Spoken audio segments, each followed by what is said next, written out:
Hello, everyone. Welcome back to Physics Friday. Today's topic is one of my favorite to talk about, and certainly a crowd favorite, is black holes. So as we learned from the Physics Friday of relativity, stars combine elements in their cores until they can no longer withstand the gravitational pressure, at which the core collapses and the outer layers are shed off into a supernova, and the core that remains can either become a neutron star, or if it's massive enough, it will become a black hole. So a black hole is made up of two distinct parts. The first is called the event horizon, or Schwarzschild radius, and this is where the point of no return happens. If you cross the event horizon, you have to travel faster than the speed of light to escape, and that's not physically possible. The second part is called the singularity, and this is the point at which inside the black hole, all mass converges to a single point. But since there isn't a black hole in close proximity to us, we've never studied one directly, and therefore not much is known about inside of a black hole, or specifically the singularity. One thing I want to clear up about black holes is that they do not suck things in. They're not a vacuum cleaner, right? Things fall into black holes. In fact, if you swapped out the sun with a similarly massive black hole, nothing would happen on the solar system except we would freeze to death, obviously. But if you swapped it out with a equally sized black hole, like the sun and black hole were the same size, that would have a totally different story, and it would destroy our solar system. So if you fell into a black hole, what would that experience be like? Let's say you fall feet first. At first, it would feel kind of good because you would feel like a minor stretch. But as you fall closer and closer to the singularity, the gravity difference at your feet can be magnitudes higher than the gravity at your head. And so the gravity will pull you until the force of gravity is stronger than the force that holds your skin together, your molecular forces. And you would break in half, likely at the base of your spine.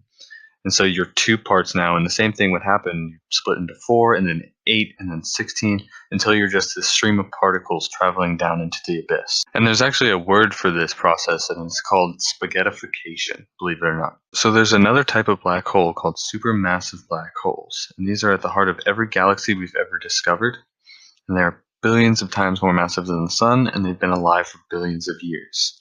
Now, the largest one we've ever found is this right here, and its diameter is 47 times larger than the distance from the Sun and Pluto. So supermassive black hole is a very accurate name. So if not even light can escape from black holes, how do we observe them? Although black holes have never been truly observed, there's a couple different ways to infer that a black hole is present. First, you may look at the orbits of stars around a black hole. They can be very wobbly and rapidly moving and very elliptical.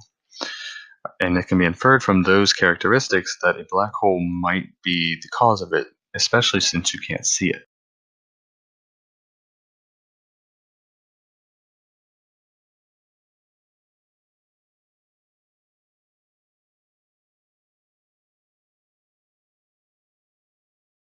So the second observational technique we use to see black holes is called gravitational lensing.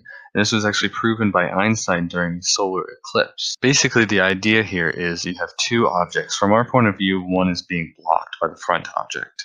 And the back object will emit light. And as that light reaches the front object, the gravity of the front object will bend the light back. And so we can now see that light. It'll be bent back towards us. So this is an observational technique we use to see distant objects that are hiding behind other distant objects. And so the part that gravitationally lenses the light or bends the light would be a black hole in this case. Eventually, all black holes will evaporate in a process called Hawking radiation, named after Stephen Hawking, of course. So what happens in space is a pair of particles will pop into existence and then quickly annihilate each other afterwards. But when this happens at the edge of a black hole, one particle is going to be drawn towards the singularity because of the massive gravity, and the other particle is going to go off in the opposite direction. This means that the black hole is losing energy, and so over time it will evaporate.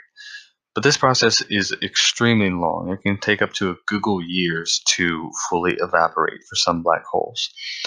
And by the time the last black hole in the universe evaporates, the universe itself would have become uninhabitable by then. So thank you guys so much for watching this week's Physics Friday. Black holes are definitely one of my favorite things to talk about, and certainly one of the most popular things in all of astronomy, and definitely one of the most exciting things going forward to learn about in the future. So leave a like if you enjoyed this video and comment down below any questions or feedback you might have on this video.